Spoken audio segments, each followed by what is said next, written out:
আল্লাহ তাআলা তার কোরআনে বলেন, তাআনু আলাল বিররি ওয়াত তাকওয়া ওয়া লা তাআনু আলাল ইসমি ওয়াল উদওয়ান। তোমরা প্রত্যেকে ভালো কাজে, সৎ কাজে, ন্যায়পূর্ণ কাজে সহযোগিতা করো। কোনো খারাপ কাজে, অশ্লীল কাজে, মানুষের পরস্পরের মধ্যে শত্রুতা সৃষ্টি করে এমন কাজে কেউ কাউকে সহায়তা করবেন না। এই উপলক্ষে আল্লাহ রাসূল সাল্লাল্লাহু আলাইহি ওয়াসাল্লাম হাদিসে বলেন, উনসুর আখাকা যালিমান আও মাজলুমান, তুমি সাহায্য করো তোমার ভাইকে যে অত্যাচারী এবং যে অত্যাচারিত।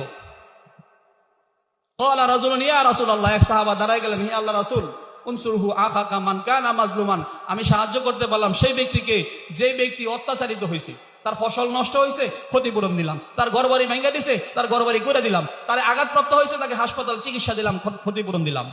আফারাইতা মান কানা যালিমান, আপনি যখন দেখলেন একটা লোক অত্যাচার করতেছে, ফাকাইফা উনসুরহু, কিভাবে তাকে আমরা সহায়তা করব? আল্লাহ রাসূল সাল্লাল্লাহু আলাইহি ওয়াসাল্লাম বসা থেকে দাঁড়িয়ে গেলেন, মিম্বারে দাঁড়িয়ে বললেন, ফাহজুরহু, তাকে ছেড়ে দাও, তারে একাকী করে দাও, তাকে নিঃসন্দ করে দাও। আপনি দেখেন চোর কখন একা চুরি